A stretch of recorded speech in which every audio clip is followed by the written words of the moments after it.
तो देखो,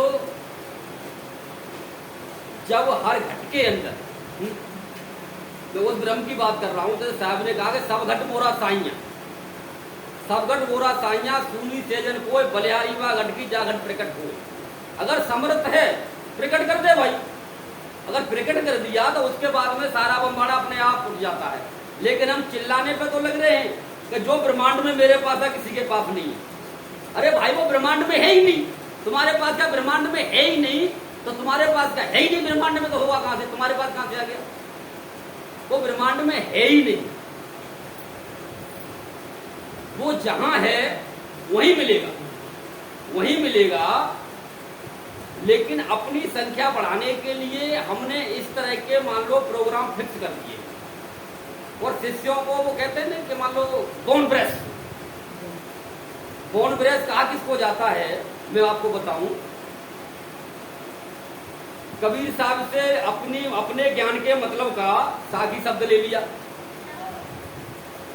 रामायण से ले लिया, पुराणों से ले लिया, शिव जी से ले लिया, यहां से वहां से उठा करके वेदों से लेकर के अपने ज्ञान के मतलब का लेकर के बात फिट कर दी कि मैं कह रहा हूं ये सत्य है, तुझे कोई शास्त्र बोल के नहीं देखना, जो मैंने कह दिया ना ये सत्य है, ये ब्रह्मवास हो गया तुम्हारा। मैंने कहा भाई तेने देखा है गीता में क्या लिखा है, तेने देखा है वेद में क्या लिखा है, तुझे पता है रामायण में क्या लिखा है? नहीं, गुरु ने कहा है, मैं गुरु की बात कर रहा हूं। अरे गुरु तो हमारे ही बात ना करते, तुमसे कैसे बात कर लेंगे?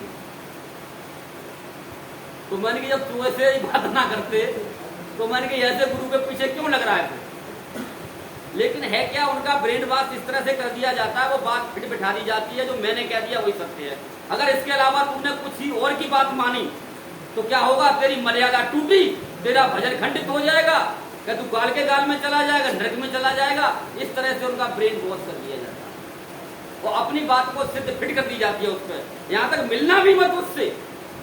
मैं कहता हूं जिस मर्जी से मिल लो, जिसमें हिम्मत है तो रोक के दिखा दे, तोड़ लो, रोक लो उसको। ना मुझे कोई रोक के दिखा दे, मैं अपने गुरु का शिष्य हूं, जहां कहूं वहां आ जाता हूं। दिखाओ रोक के, कहां रोकोगे? क्या है तुम्हारे पास में, कौन सी खूंटी है? मैं भी तो देखूं तुम्हारी खूंटी को, कौन सी खूंटी से बांधोगे मुझे? क्योंकि जो मान लो बंदी छोड़ हो गया, बंधन जिसका छूट गया वही बंदी छोड़ है, जिसका बंधन छूट गया वही बंदी छोड़ है, तो उसे कौन बांधेगा? वो तो बंधु को छुटाने वाला होता है। क्योंकि वो तो साफ है कि बंधे को बंधा मिला, छूटे कौन उपाय? और कर बंदगी निर्बंदगी, पल में ले छुड़ाए। एक पल का खेल है, इतना जटिल कर दिया। लेकिन है क्या?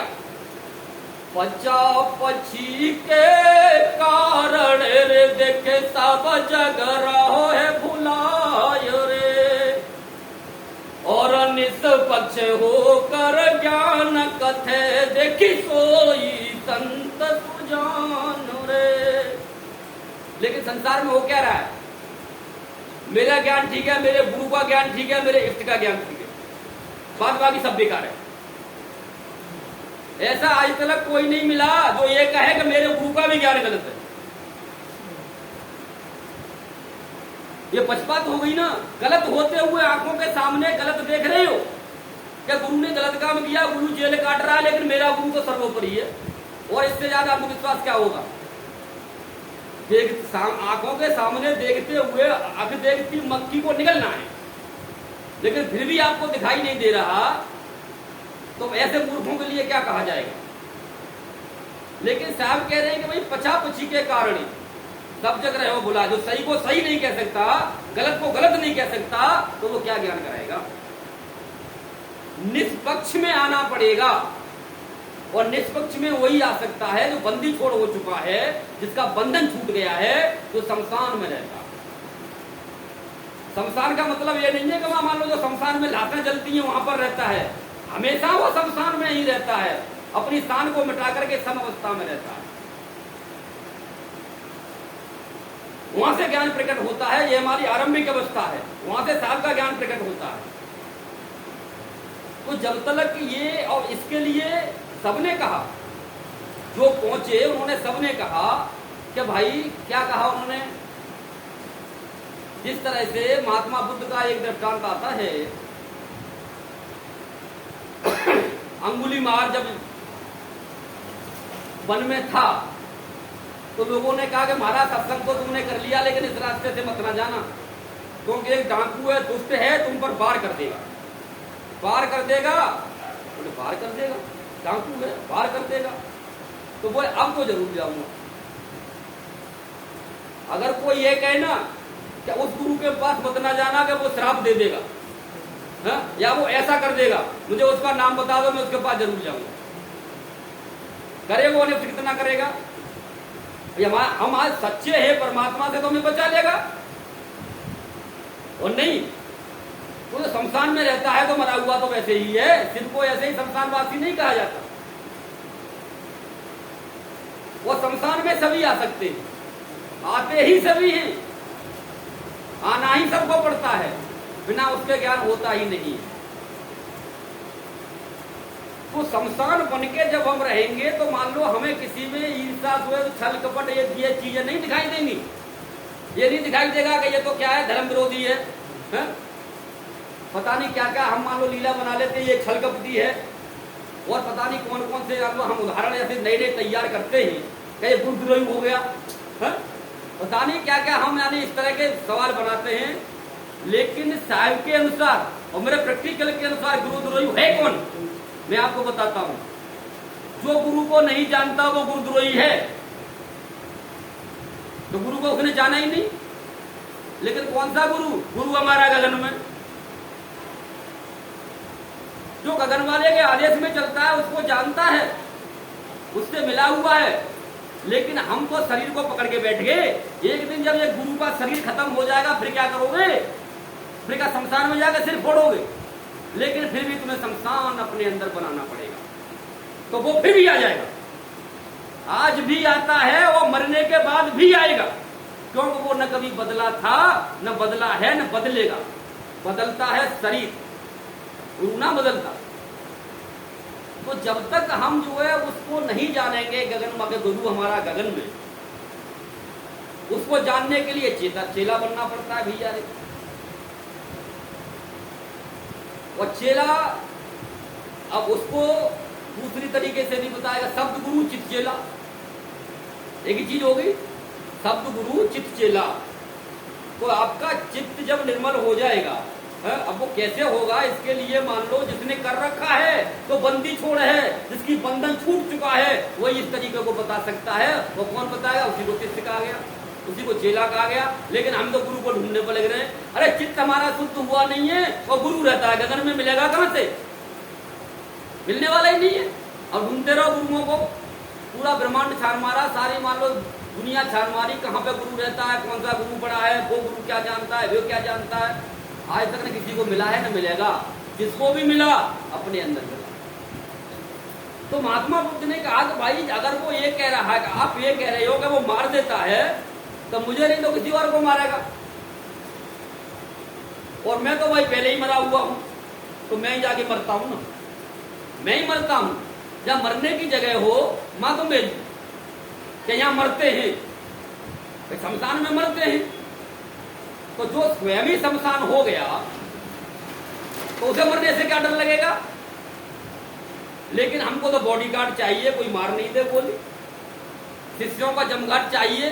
अगर किसी ने कोई शब्द बोल दिया ना, गुरु जवाब नहीं देंगे, शिष्य कहेंगे इसे उठा के बाहर फेंक दो। गुरु शिष्य बॉडीगार्ड ही तो है, वो बॉडीगार्ड ही तो है। मां वैसे बॉडीगार्ड है, तुमने शिष्य बॉडीगार्ड पाल रखे हैं। अरे जवाब क्यों नहीं देते? जब शिष्य पूछ रहा है तो उसका जवाब दो भाई। ना ये गलत पूछ रहा है, इसको उठा के बाहर फेंक दो। अरे भाई वो तो अज्ञान है, तुम तो ज्ञानी हो, उसकी जिज्ञासा शांत करो। जिस तरह से महात्मा बुद्ध पहुंचे, उससे ज्यादा दुख तो नहीं कोई होगा। अंगुलीमाल के पास में जो मान लो उनकी जो भी जंगल में आता था, उनकी उंगलियां काट करके गले में डाल लेता था, इसलिए उसका नाम अंगुलीमाल पड़ा, उनकी माला पहनता था। तो जब उन्होंने देखा कि भाई अब मना किया, लेकिन बोले अब जरूर जाऊंगा, अब को जरूर जाना है। अगर कोई कहता है कि एक काम मत ना करना, अब जरूर करूंगा भाई, क्योंकि ये परमात्मा के रास्ते पर चलने में अगर कोई रोड़ा है तो मैं उस रोड़े को जरूर हटाऊंगा। अगर कोई रोड़ा बन रहा है, परमात्मा के रास्ते में कोई रोड़ा है, तो मैं उस रोड़े को जरूर हटाऊंगा आज भी। तो रोड़ा हटेगा नहीं तब तक आप आगे जाओगे कहां से? तो ये गुरु लोग ही रोड़ा है और कोई रोड़ा नहीं है। तो जब तक मान लो कि इन शरीरधारियों की ये चिता नहीं बनेगी ना, ये शमशान में नहीं पहुंचेंगे, तब तक ये ज्ञान होने वाला नहीं है। हम चिल्लाते रहेंगे कि निज रूप आत्मा परमात्मा ब्रह्म, जानेंगे कुछ नहीं, जानने के लिए इनकी चिता बनानी पड़ेगी। तो जैसे ही वह पहुंचते हैं सामने तो अंगुलीमाल कहता है ठहर जा। कहां जा रहा है? तलवार लहरा के। तो उन्होंने पीछे मुड़ के देखा, मैं तो ठहरा हूं। जब जो शमशान में रहता है, जो बंदी छोड़ है, वही ठहरा है। तू कब ठहरेगा? वो जब उन्होंने उस पर कृपा की तो वो भी ठहर गया। लेकिन कोई बंदूक लेके मारने वाला भी तो आए। तो डंके की चोट पर कह रहा हूं भाई, तलवार लेकर के सिर काटने के लिए तो आओ पहले, तभी तो पता चलेगा तुम कैसे ठहरोगे। या तो दुश्मन बन जाओ पक्के, गाय तुम नंद को मारेंगे ही मारेंगे। तो तुम्हें दिखाई दे, मान लो विधेयक किसको कहते हैं, ब्रह्म किसको कहते हैं, परमात्मा किसको कहते हैं, भैया सरेंडर कर दो। दो ही तरीके से ज्ञान होना है, या तो पक्के दुश्मन बन जाओ, आज इसकी जान ही लेनी है, और या आज सरेंडर कर दो। कोई रास्ते में ज्ञान होता है, अकेला घूमता हूं अड़ल्ले से, जहां मर्जी अजमा दो। तो उसके लिए तुम्हें पहले मरना पड़ेगा। तुम्हें पहले मरना पड़ेगा। तो देखो, वह श्रीनगर की ही बात है, जब जॉब पर थे अपने पर हम, तो देखो सत्संग कोई यह नहीं है कि यही सत्संग हो रहा है। संत जहां होता है वही सत्संग होता है। हमेशा जहां संत होता है वही सत्संग होता है, और जहां दो चार मिल गए बस सत्संग शुरू हो गया। किसी ने पूछा, उसने उत्तर देना शुरू कर दिया, यही तो उसका काम है। बाद बाकी मान लो जो संसार में वो कार्य करता है तो पेट भरने के लिए करता है, बाद बाकी उसका परमात्मा का कार्य वो चलता रहता है। हर जगह उसके लिए कोई स्थान नहीं होता, कोई जगह निश्चित नहीं होती, जहां मर्जी हो जाता है। तो अब ये कैसे उजुड़ आदमी आ गए, और ऐसे ही नहीं थे, बहुत बड़े गुरु के चेला, नाम लेना ठीक नहीं होता क्योंकि मान लो इंटरनेट पे मान लो उस पर जा रहा है, इसलिए बोले कि तू बहुत परमात्मा परमात्मा कर रहा है, तेरा परमात्मा देखना है।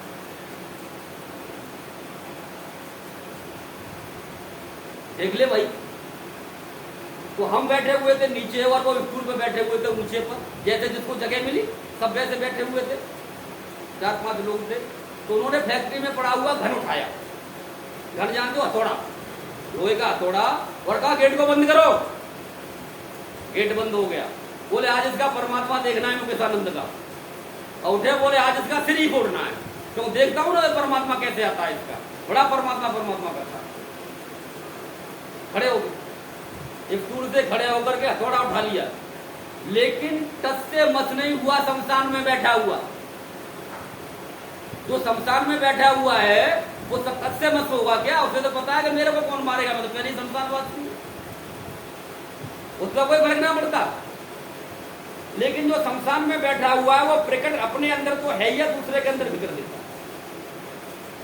लेकिन शमशान में बैठे होने चाहिए आप, तब होगा।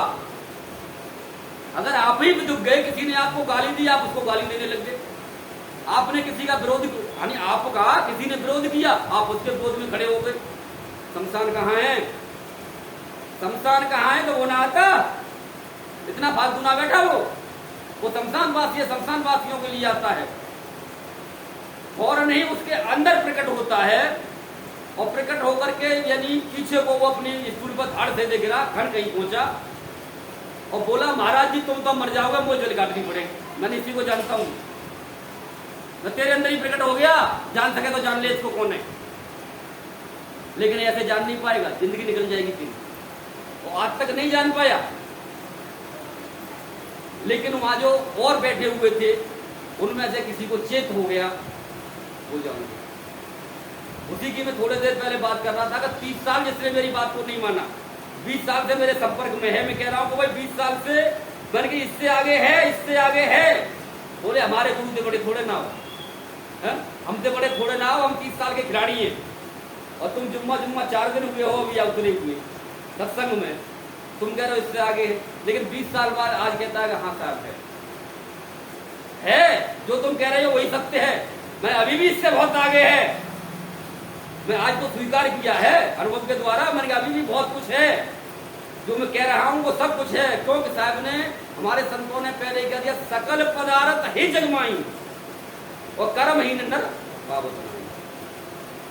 जो कुछ करना ही नहीं चाहता, अहंकार में ही बैठा हुआ है कि मैं ही सर्वोच्च हूं, जो मैंने जान लिया वो ही सर्वोच्च है, तो वो कुछ नहीं कर पाएगा। तो उसी के लिए कहा है कि मान लो जिस समय शिष्य जब आता है, शिष्य जब आता है कि पहले दाता शिष्य भयाजन तन मन अर्पा शीश। तो इसका मतलब क्या है? इसका मतलब यह है कि जब शिष्य आता है तो वो क्या देता है, कैसे देता है। तो अब और भी साहब ने बताया कि जिस तरह से जब शिष्य आता है और गुरु से मिलता है तो गुरु तो यानी शिष्य तो ऐसा चाहिए सब कुछ दे दे, शिष्य तो ऐसा चाहिए सब कुछ दे दे, और गुरु ऐसा चाहिए जो कुछ नहीं ले। मैंने क्या मतलब हो गया? लेकिन गुरु तो मान लो वो शिष्य की दौलत पर उनकी नजर होती है कि ये पैसा वाला है, और दूसरा तो ये तो कम पैसे वाला था, यार आज इसको पकड़ो, पैसे वाले को इसको मक्खन लगाओ, शिष्यों को भी पीछे लगा देते, इसको करो, ये कहीं भाग नहीं जाए। ये कहीं भाग गया तो मान लो हमारी इनकम बंद हो जाएगी। किस तरह से हम गाड़ियों में और एसी में घूमेंगे। तो असली रहस्य को तो कोई जानता नहीं, कोई जानता भी है तो वो छिपके रहता है महाराज, उसे कोई लेना देना नहीं, किसी से कोई लेना देना नहीं। तो क्या कहा कि मान लो शिष्य तो ऐसा चाहिए सब कुछ दे दे, और गुरु ऐसा चाहिए कुछ नहीं ले। जिस समय गुरु और शिष्य मिलते हैं दोनों, इसका रहस्य बताता हूं मैं आपको। तो आप जब गुरु के पास आते हैं तो गुरु से कुछ छिपाओ मत। जो भी आपके पास है, एक धारणा क्या बना दी, अपने अनुभव किसी को बताना मत, बताना मत, तेरा अनुभव खत्म हो जाएगा। क्योंकि गुरु को यह पता है कि मैंने जो इसको अनुभव दिया है वो गलत है, वो माया और काल का खेल है। किसी को बता देगा तो क्या होगा, दूसरा कह देगा ये तो कुछ भी नहीं है, ये तो काल का खेल है। इसीलिए बंधन लगा दिया, किसी को बताना मत, डर बैठा दिया, विरोध कर दिया, बताना मत किसी को, नहीं तेरा अनुभव खत्म हो जाएगा। बेचारे के अंदर दहशत भर गई, वो अंदर ही अंदर कुड़ता रहता है, यार ये कुछ कह रहे हैं, ये कुछ कह रहे हैं, और मेरा अनुभव कुछ कह रहा है, गुरु जी कुछ कह रहे हैं। बेचारा कुड़ता रहता है अंदर ही अंदर, और एक दिन बेचारा कुड़ के मर जाता है। कहाँ गया, न गुरु को पता न चेला को पता। जो मर गया उसके लिए कह रहे हैं वो स्वर्ग में गया, सतलोक में गया।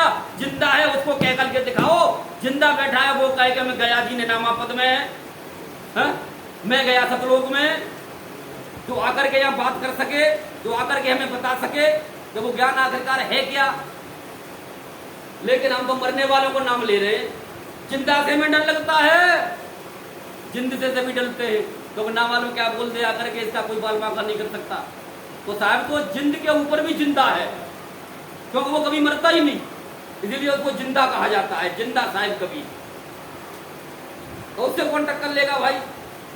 तो तरह तरह के मान लो फार्मूले ऐसे अपनाए जाते हैं, ज्ञान को किसी तरह से दबाया जाए, किसी तरह से दबाया जाए। और काल तो सहयोगी होता ही है। काल का तो काम ही है कि भैया रे अगर सत्य आ गया और जिसने सत्य को जान लिया तो मेरी दुकानदारी खत्म, मुझे कौन पूछेगा फिर। उसे कोई पूछने वाला है नहीं, तो वो तो तुम्हारे साथ खड़ा ही हो जाता है। बोलो जी इनके सत्संग में जाकर के लोग परेशान हो जाते हैं, परेशान तो हो गई। काल तो अपने आप कहेगा ना यार यहाँ रुक गई ना तो ये पार कर देगा, मानेगा नहीं। और अगर एक पार कर दिया और वो भी कैसा बनाएगा, वो भी भृंगी बनाएगा, वो भी गुरु बनाएगा, तो वो पता नहीं कितने पार करेगा फिर। तो बोलेगा जितनी जल्दी ऐसे का यहाँ से हटाने की कोशिश करो।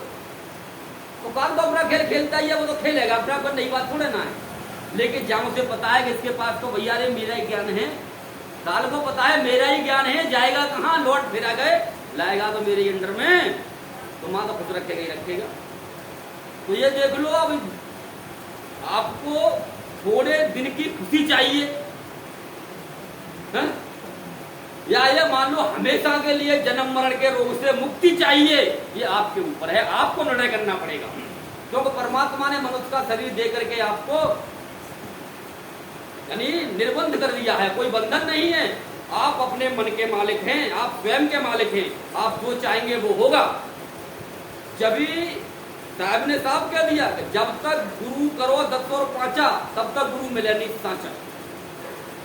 लेकिन जब मान लो गुरु के पास पहुंचो तो उससे कुछ छिपाओ मत।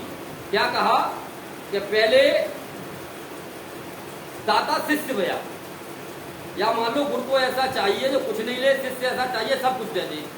तो भाई जब हम पहुंचे गुरु जी के पास में, या जो भी आता है उससे यही कहते हैं मैं जो कुछ आज तक मैंने किया है, अच्छा बुरा, अच्छा बुरा, बुरा भी और अच्छा भी, सब कुछ बता दे।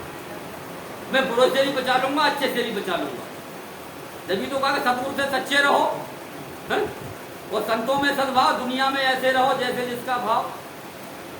लेकिन ज्यादातर लोग कैसे आएंगे, हम कुछ नहीं जानते जी, हमें ज्ञान दे दो। 50 साल हम सत्संग में रहे, बुढ़े हो गए, तुम दाता बनकर रहे हो, बनकर रहे हो। सब कुछ अर्पण करना पड़ेगा पहले गुरु के। जब आप अर्पण करेंगे सब आपको उसको अपनी गुरु को अपनी वक्ता बताएंगे कि साहब मैंने ये इस तरह से इतनी परेशानियां उठाई, इस तरह ये मुझे मिला है और ये चीज है मेरे पास में। लेकिन खत्म नहीं होगा, यानी गुरु कुछ नहीं लेवे। अरे गुरु को भंडार है, वो दाता है, देने वाला है कि तुम्हारा वो अनुभव लेगा है? लेकिन लोगों में इतना मान लो वो भर दिया, लेकिन बेचारे डर डर के जी रहे हैं। तो सब कुछ उसने बता दिया। तो गुरु ने कहा कि बेटा जो तूने कुछ भी कर रखा है ठीक है, अच्छी बात है, लेकिन अब इससे आगे कैसे जाया जाएगा मैं तुझे बता रहा हूं। ये मतलब है इसका। तो अब इसे तो ना कोई गुरु बताने वाला है ना चेला बताने वाला, मतलब ही ना होता। क्योंकि ब्रेन बॉक्स इस तरह से कर दिया जाता है कि बेचारे परेशान, यानी घिसट के अपनी जिंदगी जीते। जिस तरह से मान लो कुत्ते की टांगें टूट जाती हैं, कुत्ते की टांगें टूट जाती हैं पिछली, और घिसट के कमर से वो चलता है। इस तरह से आजकल के शिष्य अपना जीवन व्यतीत कर रहे हैं बेचारे। वैसे में तुम्हें कुछ भी दिखाई देगा, प्रारब्ध का खेल है, पैसा है, ऐश मौज है, लेकिन ज्ञान के नाम पर 2 मिनट में खा ली, 2 मिनट में खा ली। तो अब उनका क्या दिया जाता है, मुकेशानंद से मत ना मिल लेना, क्योंकि जो कुछ है मेरे पास ही है, क्योंकि वो बहका देगा। सत्य बात कहना ही तो बहकाना है, क्योंकि उनको ये लग रहा है मेरा ज्ञान कट जाएगा, इसलिए कहा जाता है। लेकिन मैं ये कह रहा हूं कि आपने ज्ञान मेरा सुन लिया है? या आपको मिल गया, अब जहां मर्जी चले जाओ। अगर सुना, खाली सुना है तो इस ज्ञान को जानने की कोशिश करो, कहीं भी जाओ। और मिल गया है तो आप जहां मर्जी जाओ, आपको कोई पकड़ नहीं सकता, क्योंकि आपको सत्य मिल गया।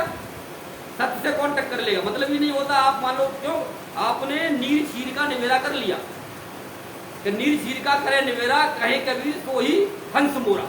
नीर चीर का मतलब यही है कि आपने अपने बंधन को काट दिया, आपको सत्य का स्वयं का ज्ञान हो गया। अब इसी को ही ब्रह्म का ज्ञान बोला गया है, इसको ही बोला गया है। और ये ज्ञान कब मिलता है, ये ज्ञान तत्वों से परे का खेल है, तत्वों से परे का खेल है। जिसको मान लो धर्मदास जी ने कहा तत्व में नहीं तत्व देखो। धर्मदास पट खोल देखो, धर्मदास पट खोल देखो, तत्व में नहीं तत्व देखो। यानी आत्मा के अंदर परमात्मा देखो है, लेकिन आत्मा ही नजर ना आ रही, तो परमात्मा कहां से नजर आएगा। क्योंकि हमको कोई प्रकाश कोई परमात्मा कह रहा है, कोई धनु को परमात्मा कह रहा है, कोई अनाथ को परमात्मा कह रहा है, कोई वहां पर जो घूम रहा है ना, उसका मन जो घूम रहा है, तो जो वहां देख रहा है वो उसको मान लो परमात्मा के लोग कह रहा है। तो हम जब तक मान लो सत्य की शरण में नहीं पहुंचेंगे और उसके अनुसार नहीं चलेंगे, बात बनने वाली नहीं है। चलना ही पड़ेगा, अगर जानना है तो उसके शिष्य बनना पड़ेगा, गुरु को भी शिष्य बनना पड़ेगा। अगर गुरु शिष्य बनने के लिए तैयार है तभी उठा सकता है। अगर गुरु कहता है मैं शिष्य नहीं बनूंगा, मैं तो गुरु हूं, जिंदगी में नहीं उठा सकता, कभी नहीं उठा सकता। जब भी आपने देखा होगा, जो हमने को देखो होता है, पहले भी होता है, लोग ध्यान न दे, पर लेकिन जब आपस में संत मिलते ही, बेशक चाहे गुरु शिष्य हों, लेकिन उनका शिष्य उनका भाव भी पढ़ना जानता है, गुरु भी भाव पढ़ना जानता है, और कई बातें सामने भी आ जाती हैं। यानी इन साहिब से ऐसा कहते हैं, इन साहिब से ऐसा कहते हैं, साहिब कह के संबोधित क्यों किया जा रहा है? क्यों? उस रहस्य को जान चुके, शिष्य को साहिब कहा जा रहा है, क्यों कहा जा रहा है? कुछ तो रीजन है, शिष्य को साहिब कहने का कुछ तो रीजन है, जबकि गुरु अपने को साहिब नहीं कह सकता और शिष्य को साहिब कह रहा है, कुछ तो भेद है। तो देखो, अब ये काफी भेद की बातें हुआ करती हैं, पर लेकिन अब जब तक हम उस रास्ते पर नहीं चलते, हमने कह तो दिया कि हम हंस हैं, हम परमहंस हैं, है? और हम इससे भी ऊपर निनामा पद में बैठे हुए हैं। ये 3 पद हैं और कुछ नहीं हो, तो ड्रामेबाजी है। अब इसके लिए अलग अलग कैटेगरियां कर ली, कैसे ब्रह्म बना, कैसे पार ब्रह्म बना, कैसे पूर्ण ब्रह्म बना, और कैसे निनामा पद में पहुंचा। पर लेकिन ये जो कैटेगरी है, इसको सार शब्द कह लो, ये यानी निहित तत्व की ही, यानी आत्मा की ही विशेषताएं हैं, उसी की विशेषताएं हैं। और जब तक बिना उसमें उतरे, और उतरा जब जा सकता है, जब उतरा हुआ मिले, और हम मान लो सब कुछ उस पर कुर्बान कर दें तब। लेकिन हम तो ये अपना नहीं बताएंगे, यहां तक ऐसे लोग हैं, हम अपने गुरु का नाम ही नहीं बताएंगे, अपने गुरु का स्थान नहीं बताएंगे, गुरु की जगह नहीं बताएंगे। क्यों नहीं बताओगे भैया? तुम चोर हो, तुम्हारा गुरु चोर है, क्यों नहीं बताओगे? हम बताते हैं हमारा गुरु कौन है, कहाँ बैठा है, लौकिक में ले लो, अलौकिक में ले लो, पारलौकिक में ले लो, तीनों जगह हम बताएंगे, कहीं पर भी, क्योंकि हम सत्य हैं। सत्य है तो मानो साच को आज क्या है, छिपाने वाली बात क्या? हमको चोर थोड़े ना है, ना हम चोर है, ना हमारे गुरु चोर है, क्योंकि हम तो साह हैं, वो साह की नाव में बैठे हैं,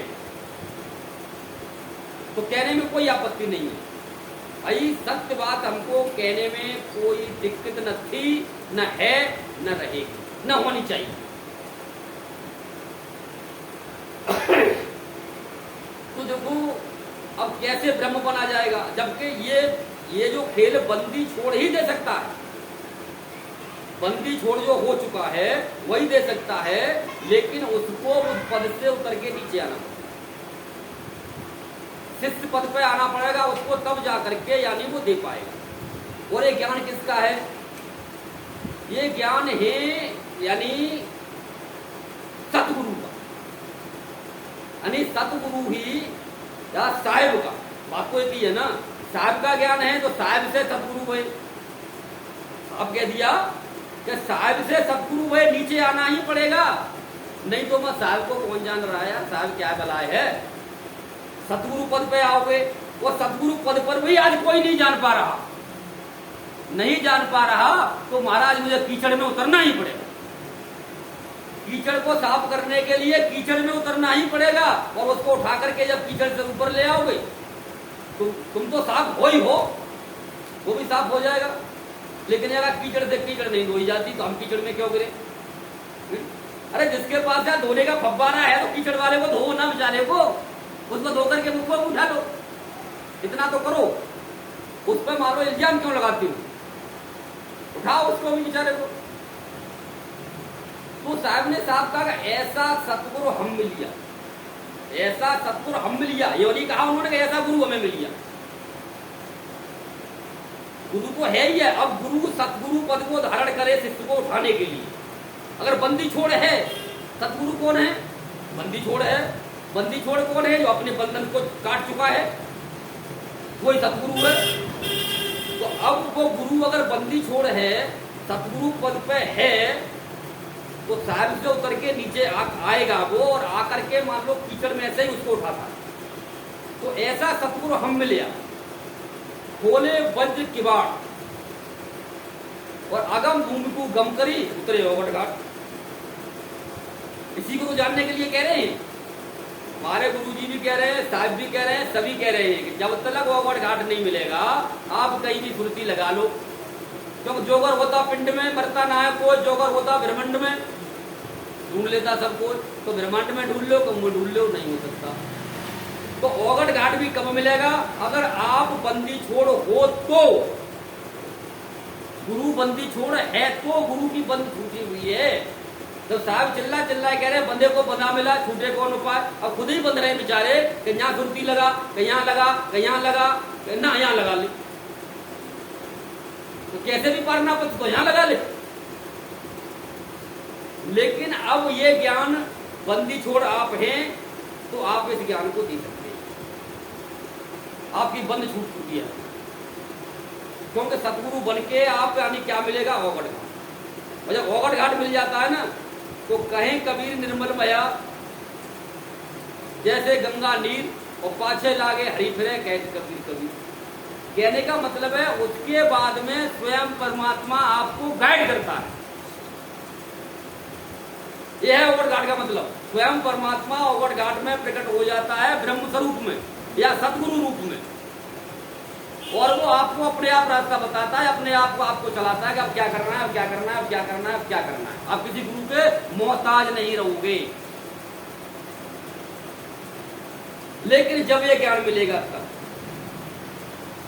लेकिन उस गुरु से तुम हट भी ना सकते, तो तुमको यह भी पता चल जाता है कि सतगुरु भी तो यही है। बड़ा विचित्र खेल है, वो इसलिए कह देता है यही तो है जिससे मैं वहां बातें कर रहा हूं, वहां पहुंच करके जिससे मैं मिल रहा हूं, वो यही तो है। जिस तरह से मान लो गुरु नानक देव वहां जाकर के पहुंचे, तो उन्होंने क्या देखा कि तखत पर विराजमान वहां कौन था? कोई धारक पुत्र कबीर था।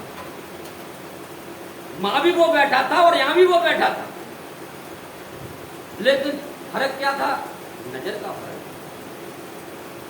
वहां वाले को देखने की मेरे पास नजर नहीं थी, इसलिए नहीं देख पाया, लेकिन जो वहां वाले को देख लेता है तो उसके लिए यहां वाला भी वही होता है, और जो देख नहीं पाता उसके लिए वहां भी कुछ नहीं और यहां भी कुछ नहीं, और देख लिया उसके लिए वहां भी वही है और यहां भी वही है। तभी वो कहते हैं बाबा कबीर गुरु पूरा है, बाबा कबीर गुरु पूरा है, पूरे गुरु किरे में बलिहारी, नानक चरण कधूरा है, बाबा कबीर गुरु पूरा है। अब इसी बात को मान लो गरीबदास महाराज कह रहे हैं कि भाई कैसे वो संत है, कैसे वो सतगुरु है, कैसे वो मां साहब के पद पर जाकर के बैठा हुआ है। गुरु इस खेल को करा दे, हो गया पूर्ण, उसमें बचा गया। बंदी छोड़ तो वो पहले ही कर लेता है उसको, तो वो बंधन नहीं छुटाएगा तो ज्ञान कैसे कराएगा? शरीर में ज्ञान ना होता है ही नहीं शरीर में। स्टार्टिंग में जब बंदी छोड़ का जब वो यानी प्रवेश करता है और ज्ञान अपना कराता है, तो यानी ओगट घाट का मतलब ही ये है कि आपको स्वयं का अपना ज्ञान हुआ और अपने स्वयं में स्वयं सत्य में ही आप चलेंगे। ये ओगट घाट का मतलब है। लेकिन इसके लिए यही है कि महाराज पहले जो है सब कुछ अर्पण करना पड़ता है, तो अभी मैंने बताया। लेकिन अब वो चीजें हमने लौकिक में तो सीख ली और अलौकिक में हम जानते ही नहीं, क्यों अलौकिक गुरु हमको मिलता ही नहीं। समस्या तो ये है ना, लौकिक वाले गुरु मिलते हैं तो लौकिक में हमारा नाम कैसे बढ़े? अरे भाई मेरा नाम तो पहले भी था, हर युग में था, जब युग नहीं थे तब भी था, आज भी है, आगे भी रहेगा। लेकिन हम नाम किसका बढ़ाना चाहते हैं? इस मृत शरीर का, मुकेशानंद का। हा? कितने मुकेशानंद आए और कितने चले गए, लेकिन वो तो वही रहा। जिसको ये सत्य का ज्ञान होता है वो यानी अपने इस नाम के लिए नहीं मरता, वो ज्ञान कराना चाहता है कि उसका नाम क्या मैं हमेशा से था और तू भी है, तू भी है। तो वो उस ज्ञान को कराने के लिए मान लो मरा जाता है कि भाई ये मरा जाता है? उससे पहले ना मरता, शमशान में पहुंचा जाता है। और यही उसकी मान लो इच्छा नहीं होती तो मरा जाता है, सब कुछ दांव पर लगा दिया जाता है। अब जब होगा देखा जाएगा, तो मरने से आगे तो कुछ है नहीं, शमशान से आगे क्या है, ज्यादा से ज्यादा शमशान है? और क्या करेगा काल हमारा, ज्यादा से ज्यादा शमशान। लेकिन जो पहले ही शमशान में रहता है उसका क्या करेगा भाई, अब तो चिल्लाता रहे, अपना खेल खेलता रहे। तो देखो साहिब की जो बातें हैं, हम कहते जरूर है साहिब की बात है साहिब ही जाने, साहिब की बात है साहिब ही जाने। तो हम जब साहिब बनेंगे तभी तो जानेंगे, हमारे अंदर साहिब उतरेगा, हमसे बातें करेगा, तभी तो हम उसकी बातें जानेंगे। क्योंकि जिसके लिए पिछले सत्संग में मैंने बताया था कि धर्मदास जी ने बताया था कि भाई धर्मदास अजर मुख बोले, बात पूरी वही है। अब अजर मुख यानी सतगुरु जो जले ना, लेकिन उसके लिए शमशान में आना पड़ता है, उसके लिए ठहरना पड़ता है। मुक्ति तो आपकी ठहरने में ही हो जाती है, भगवान बुद्ध की मुक्ति हो गई ठहरने में ही मुक्ति हो जाती है। लेकिन मुक्ति और मोक्ष फर्क है। तो मुक्ति वाला केवल में पहुंच जाता है, और केवल में पहुंचने के बाद फिर उसको आना पड़ता है यहाँ अवतार में। जब जब अवतार आते हैं तब उनकी सेवा करने के लिए फिर बेचारा आता है उनके धाम से, तो ये मुक्ति है। लेकिन मुक्ति के अलावा मोक्ष, मोक्ष है जहां से कभी आना जाना होता है, डायरेक्ट वो वहां का मालिक होता है, जो भी करता है वहां बैठे बैठे अपना खेल खेलता है। जैसे कहा ना, समर्थ ऐसा खेल बनाया था में जीव ब्रह्म और माया। तो हर घट में ब्रह्म पैदा कर, हर घट में ब्रह्म पैदा कर दे, ऐसा खेल रचाया। यानी समर्थ ऐसा खेल रचाता है कि हर घट के अंदर जो भी उसके खरा उतरता है, उसके ज्ञान पर, कहने का मतलब वो बताता है ऐसा बनना है, मैं ऐसा बना था तब मैंने पाया, तो आपको भी ऐसा बनना ही पड़ेगा। अब चाहे परीक्षा समझ लो, चाहे कुछ भी समझ लो, भाई ऐसा क्यों, भाई जब मैं ऐसा बना तब मैंने पाया, तो आपको ऐसा ही बनना पड़ेगा। इसके अलावा कुछ और तो मिल जाएगा, लेकिन आपको सारा शब्द मिलने का नहीं है, ये ज्ञान मिलने का नहीं है। जिसके लिए साहब ने एक साहब कह दिया कि 14 अरब ज्ञान हम भांगा, तो 14 अरब में से कुछ और तो मिल जाएगा, कुछ और तो मिल जाएगा। बहुत सारे ज्ञान है, तरह तरह के ज्ञान चल रहे हैं, लेकिन ये जो खेल है साहब का समर्थ वाला पूर्ण ज्ञान, ये मिलने वाला नहीं। इसके लिए तो आपको उसके बताए मार्ग पर, अब क्यों कहा जाता है क्या भाई, जब पूरे के पास पहुंचोगे तो आप उससे, यानी वो क्या बताएगा, आपको क्या बताएगा कि भाई उससे क्या पूछा जाता है। भाई शिष्य तो गुरु से तो पूछ ही नहीं सकते, गुरु से तो जब पूछेंगे गुरु जी हमें ज्ञान दे दो, हैं समर्पण करके गुरु जी से तो हम यही कहेंगे गुरु जी हमें ज्ञान दे दो। अब गुरु जी बेचारे नाम दे देंगे तुम्हें, अब तुम ना मेहनत करो। लेकिन शिष्य है वो मेहनत कर चुका होता है, उसे ये पता है कि यहाँ पर ये अड़चन आती है, यहाँ पर ये अड़चन है, यहाँ पर ये अड़चन है, वो आपको गाइड करके वहां से निकाल ले जाता है। तो या तो गुरु शिष्य बनने के लिए तैयार हो जाए, तब बात आपकी बने। जब वो भी कीचड़ में उतर के आए नीचे, बैठे जहां हम बैठे वहां, खाए जहां हम जहां खा रहे हैं वहां, तो तब तो बातें बने। तो भाई जब तक मान लो, अब वो यानी उस सिचुएशन को बताता है कि भाई मैं ऐसे हिसाब से चला था, और जब मैं इस पद पर पहुंचा और ये मेरे साथ कठिनाई आई, तो अब ये एक दिन में तो हो नहीं जाएगा भाई। कोट जन्म का पंथ विकट था, करोड़ों जन्मों का रास्ता था, तय करते करते मुझे करोड़ों जन्म हो गए, आज मैं पहुंचा तो कल में पहुंच गया। तो उस करोड़ों जन्मों के रास्ते को अब तुम आते हो फटाफट के दे दो गुरु जी। अरे भैया मैं गुरु जी नहीं हूं, गुरु जी से लो जा करके, मैं तो गुरु जी का शिष्य हूं। हाँ कैसे पहुंचा जाता है ये मैं तुम्हें बता सकता हूं, और तुम्हें चाहिए गुरु जी से ले लो, और मिल जाए तो मुझे भी बता देना क्या मिल गया। ये भी साथ में कह देता हूं कि मैं तो इतनी बड़बड़ करता हूं, और तुमको जब मिल जाए तो 2 मिनट बाद मेरे से भी कर लेना, तो कुछ लोग ऐसे भी लगे हुए हैं गुरु जी के पास में कि एक दिन मुकेशानंद से जरूर मिलेंगे, मगर बेटा इस जीवन में तो बड़ा मुश्किल है। क्यों कि इतना न समर्पण होगा और न वो तुम्हें रास्ता मिलेगा कि क्या किया जाता है, कैसे किया जाता है, क्योंकि उसको शिष्य ही बता सकता है। तो गुरु शिष्य बनेगा नहीं, और शिष्य को तुम स्वीकार करोगे नहीं, ये तो हमारे जैसा है। ये क्या है? ये तो शिष्य है, हमारे जैसा ही है, लेकिन ये नहीं पता ये पार हुआ है हमारे जैसा ही। हमारे जैसे ही तो पार होते हैं महाराज। बिरला बनता कहां से? इस संसार में से ही तो बिरले बनते हैं। हमारे तुम्हारे बीच में से ही एक निकलता है, और निकल के वो पार हो जाता, बिरला हो जाता, फिर आगे तुम में बैठ गए, तुम्हें पता ही नहीं। हाँ? तो जब भी तो कहा कि समझ बूझ जान बूझ अनजान हुआ बल तज निर्बल होए, और कहीं कबीरता दास का पल्ला न पकड़े।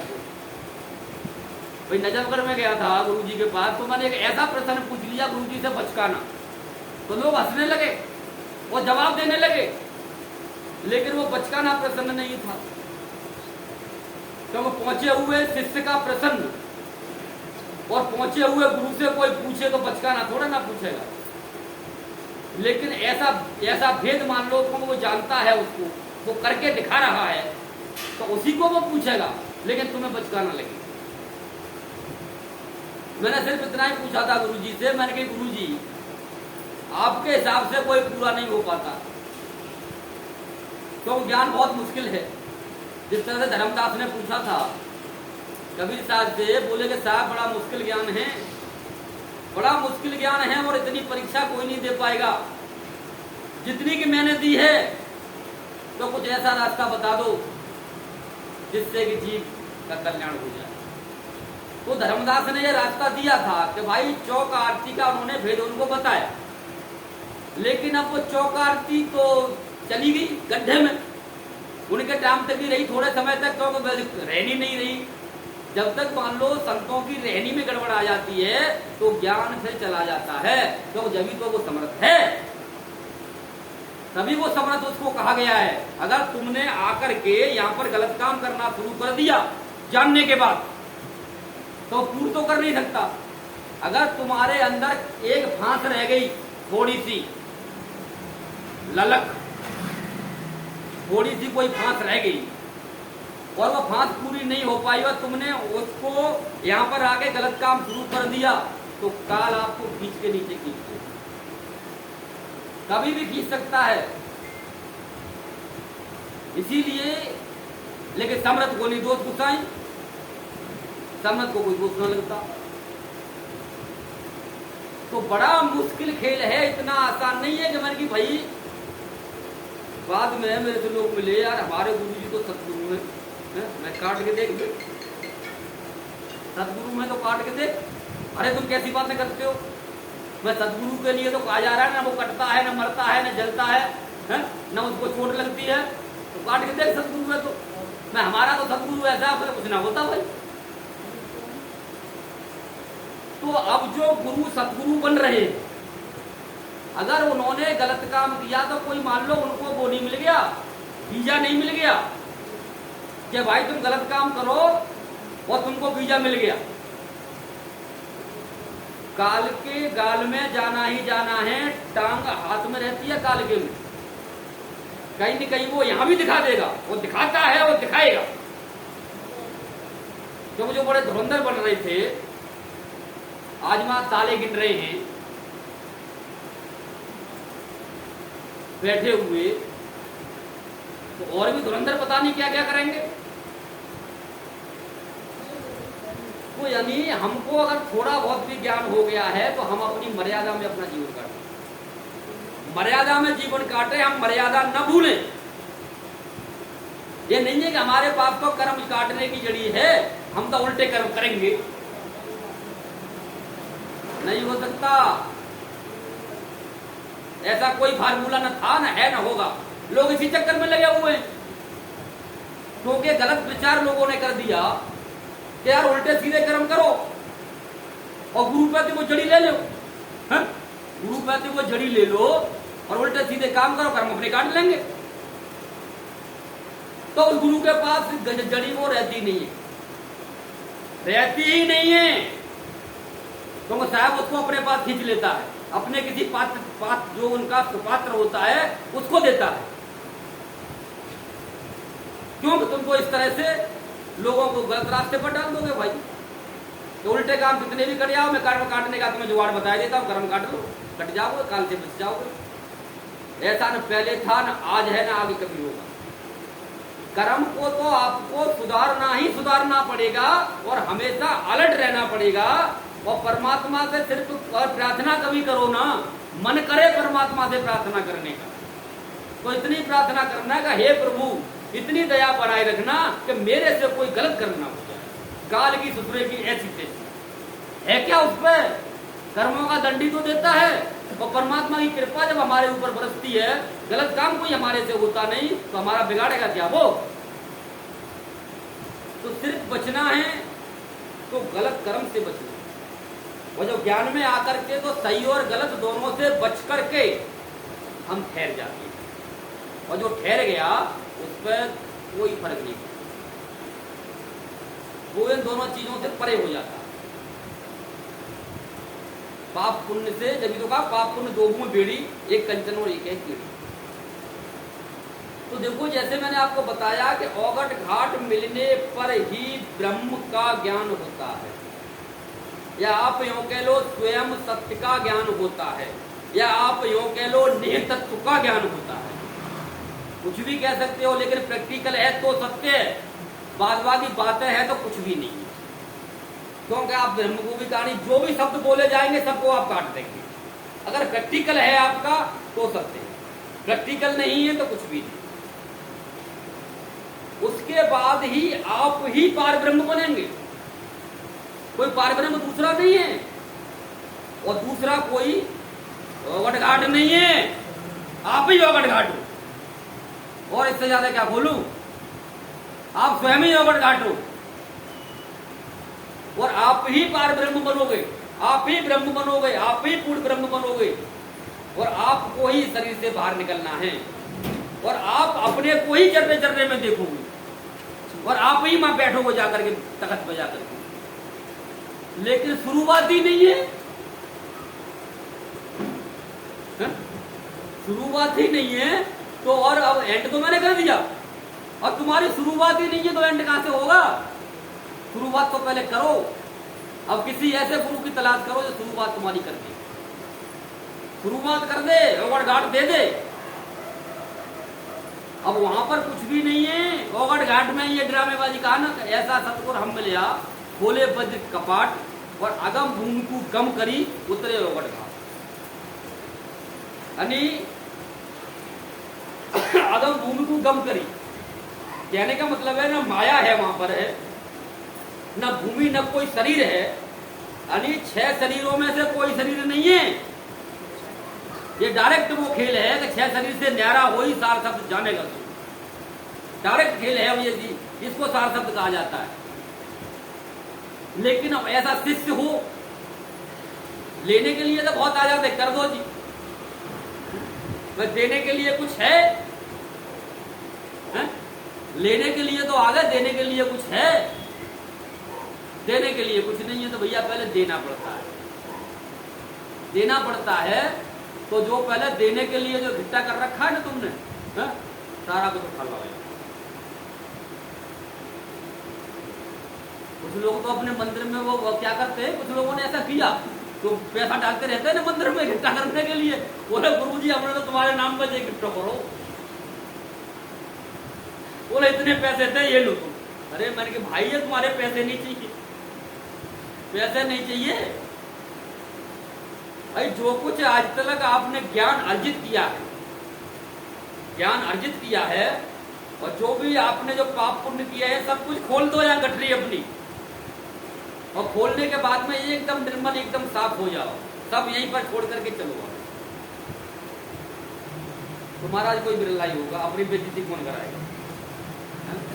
कराएगा अपनी बेइज्जती, लेकिन है कोई धुरंधर, है कोई धुरंधर जो अपनी बेइज्जती कराता है, अपनी बेइज्जती कराता है कि मैं नीच हूं, मैं निकम्मा हूं, मैंने ये गलत काम किया है, कहे प्रभु अब तो मुझे अपनी शरण में ले लो। ये तो करना पड़ेगा, इतना तो करना पड़ेगा, बिना ये किए नहीं मिलता महाराज। लेकिन अब तुम उसे पैसे में तोलना चाहते हो, पैसा दे करके या दिखा करके उसको चकाचौंध। अरे उस काल की चकाचौंध उस पर फर्क नहीं कर पाई,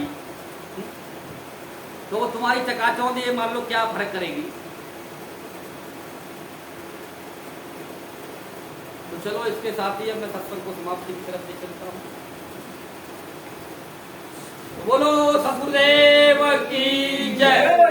ने तत्वदर्शी गुरु राम कुमार साहेब की जय। सभी संत महात्माओं की जय। सत साहेब साहिब की जय।